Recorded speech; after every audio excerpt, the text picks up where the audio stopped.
Christine, how much does it hurt the WNBA when Caitlin Clark is out? It is devastating to the WNBA when Caitlin Clark is out. Now, I know a lot of us were expecting some sort of dip since Caitlin Clark has been out with injury, but I don't think all of us were expecting the entire viewership of the entire WNBA to be down. And this tweet from Christine Brennan really stuck out to me. She said one player gets injured and more than half the TV audience for the entire league disappears. Has any other athlete ever had that kind of impact on a sport? Golf without Tiger definitely dropped precipitously on occasion. But the WNBA finds itself in a devastating financial freefall, watching helplessly as their entire empire crumbles without Caitlin Clark on the court. And once again proving that this league has learned absolutely nothing about protecting the one player who single-handedly dragged them from obscurity into the spotlight. This is a story of how a league continues to shoot itself in the foot while their golden goose lies injured on the sidelines, and how their stubborn refusal to acknowledge reality is costing them millions of dollars every single day. And the truth is the truth, and the data is there. And what we saw when Caitlin was out the last time, the 5 games that she missed earlier in the season, the WNBA's viewership dropped more than 50%. Not just the Fever, but the entire league. In this age of manufactured drama and social media controversy, facts have become as rare as sold-out WNBA games.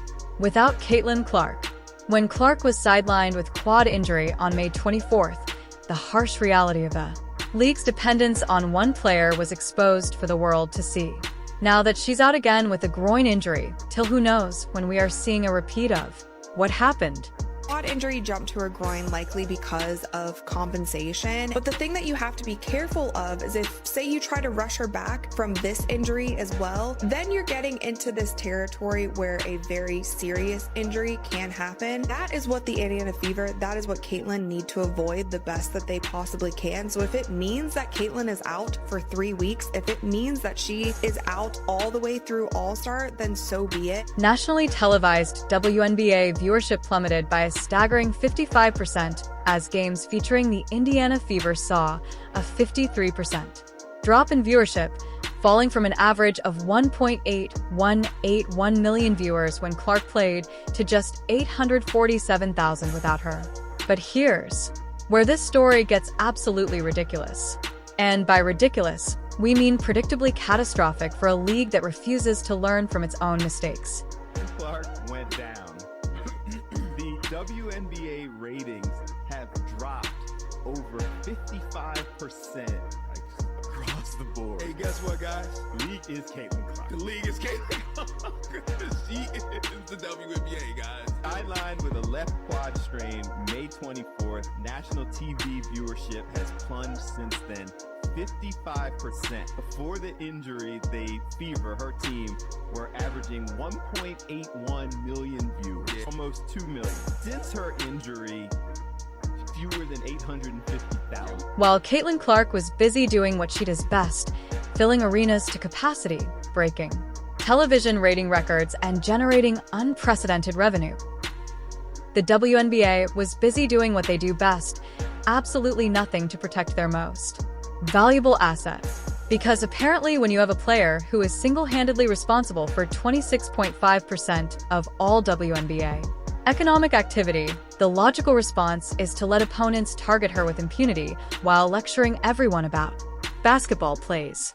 News is alarming for the league, and it's alarming for the league because this is such a crucial year for the WNBA. At the end of this season, the WNBA will go into CBA negotiations. If negotiations go well, then every single player in the WNBA has a much better chance of making so much more in their next contract. And that's one thing when you start thinking about how many people stopped watching when Caitlin Clark got injured. A lot of people stopped watching because they are boycotting the WNBA. They don't want to give viewership to any other teams or any other players, whether they like other players on the team or not, because of how the media and the league itself has handled Caitlin Clark and how they have treated her. What's particularly fascinating, and by fascinating I mean deeply infuriating, is how this exact scenario has played out before. Yet the league seems incapable of learning from their own history. This isn't the first time the WNBA has watched their ratings and revenue collapse when their biggest star gets injured.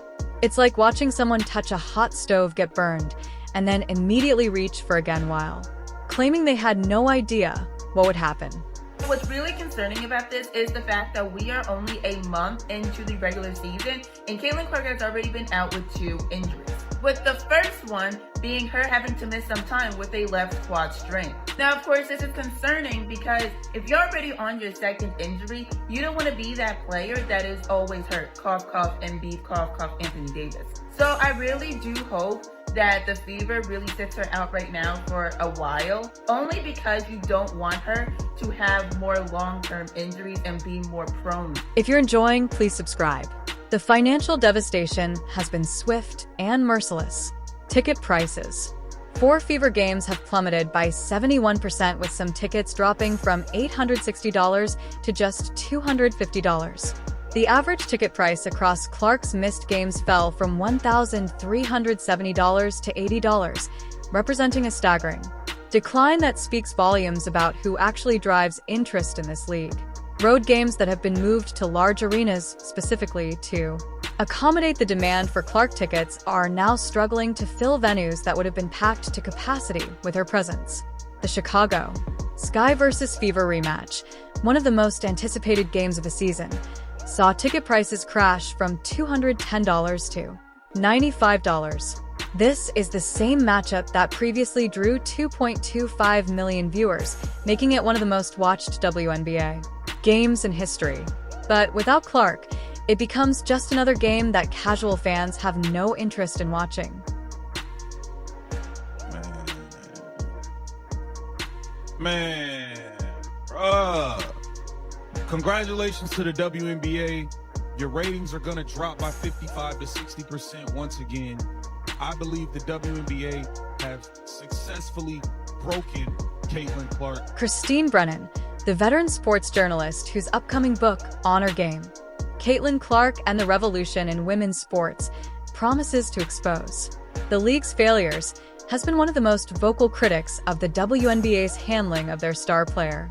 The WNBA continues to fail to meet the moment, Brennan wrote after yet another incident where Clark was targeted by opponents. People are watching as never before, and this is what they see. Brennan's criticism cuts to the heart of the matter.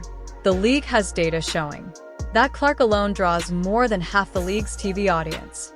Yet, they continue to allow her to receive cheap shots and hard fouls that serve no purpose other than trying to intimidate their biggest draw.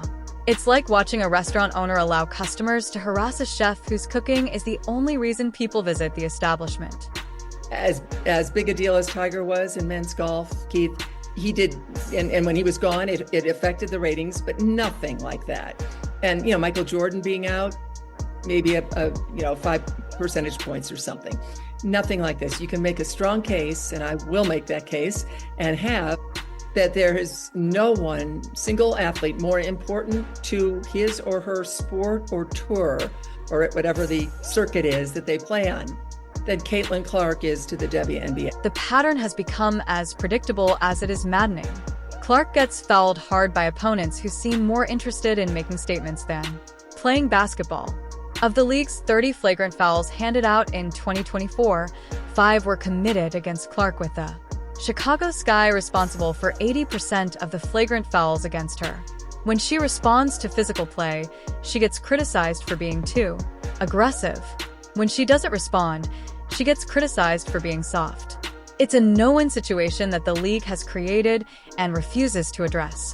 Meanwhile, the financial impact continues to devastate not just a Fever, but the entire WNBA ecosystem. The league was already projected to lose $50 million this year, despite the Clark-driven surge in popularity without her on the court. Those losses are mounting at an alarming rate as television ratings collapse, merchandise sales slow, and attendance figures return to pre-Clark levels. I don't even know where to begin, man. I hope Caitlin Clark is okay. I want to know when this injury even happened, bro, because let's be serious here. She has the quad injury. Mind you, Caitlin Clark hadn't missed a game since she was like 19 years old, since she was like 18 in college or something. Now she has a groin injury. We've never seen Caitlin Clark play as bad as she played the last 3 games. Let's just be serious here. She's like 1 for 20-something on threes in the last 3. We've never seen her shoot the ball this way. I'll say that. Has she been hurt and playing through this? The most damning aspect of this entire situation is that it was completely preventable. Clark came into the league as a humble rookie who repeatedly praised her teammates and deflected attention from herself. She handled criticism with remarkable grace and maturity for someone who is only 22 years old. The league could have embraced her, protected her, and used her popularity to elevate the entire sport. Instead, they allowed jealousy and petty politics to poison what should have been a celebration of women's basketball. The ripple effect of Clark's injury extend far beyond television ratings and ticket sales. Corporate sponsors who invested millions based on the Clark-driven growth are now questioning whether their investments were wise. This situation reveals a fundamental problem with how the WNBA positions itself. The league seems caught between wanting to be taken seriously as a professional basketball organization and wanting to embrace every bit of manufactured drama that might generate social media engagement. You can't have it both ways. Professional leagues protect their stars and maintain competitive integrity. High school drama clubs manufacture controversy and hope someone pays attention. The thing I admire about Caitlin, she's a warrior. She's tough. You hear me? Bruh, you just don't see players, you don't see female basketball players like her. I'm sorry. I done seen a lot of female basketball players. Like I said,